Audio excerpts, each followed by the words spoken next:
សួស្តីថ្ងៃឈប់សម្រាកបងប្អូនទាំងអស់គ្នាស្វាគមន៍មកកាន់ប្លុកគ្រួសារក្នុងការធ្វើដំណើរទៅស្វែងរកសត្វដីដូសមិនមែននៅកណ្ដាលព្រៃភ្នំទេគឺថានៅកណ្ដាលផ្សារទំនើបតែម្ដងហើយអ្នកនរគ្នាមកមើលរីអាក់ഷൻរបស់កូនស្វាទាំង3តែម្ដង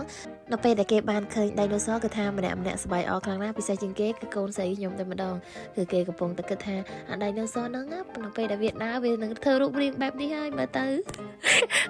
ទៅពេលដែលឃើញកូនធ្វើរកាយវិការបែបហ្នឹងមើលទៅគឺថាគួរឲ្យចង់សើចមែនតើបងប្អូនទាំងអស់គ្នាចាហើយចំណែកកូនប្រុសបើយើងវិញហ្នឹងគឺកំពុងតែស្ទាបហើយស្ទាបសួរថាម៉ាអាហ្នឹងមែនតើមែនឬក៏វាមិនប្រាប់ថាហ្នឹងមិនមែនជារបស់មែនតើទេកូនគេគ្រាន់តែដាក់តាំងបង្ហាញឲ្យយើងមើលទេ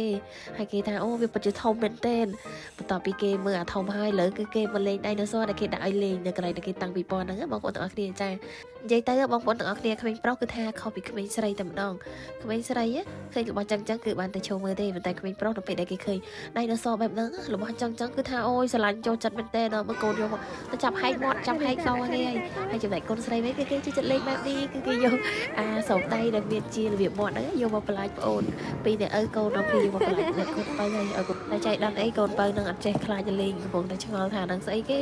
មើលគេមើលឯងហ្នឹងណាôngពូមីអើយការពិតក្នុងចិត្តហ្នឹងគឺថាចង់ស្ទុះទៅលេងជាមួយនឹងបងដែរទេប៉ុន្តែខ្លួនឯងហ្នឹងវានៅទូចពេកលេងមិនទាន់កើតអញ្ចឹងហើយមានតែឈោមើលសិនទេហើយចំណែកកូនខ្ញុំវិញគឺថាបានទៅលេងកន្លែងហ្នឹងហើយហៅចេញមកគឺមិនខ្ចីចេញទេគឺកំពុងតែសប្បាយមានដៃនូស័រច្រើនប្រភេទមែនទេដែលគេដាក់តាំងឲ្យមើលបងប្អូនអញ្ចឹងពួកគាត់សប្បាយក្នុងការលេងមែនទេហើយនៅពេលដែលឃើញកូនលេងសប្បាយបែបនេះក្នុងនាមជាម្ដាយក៏សប្បាយចិត្តដែរចាគឺសប្បាយមែនទេសម្រាប់ថ្ងៃសម្រាប់មួយនេះ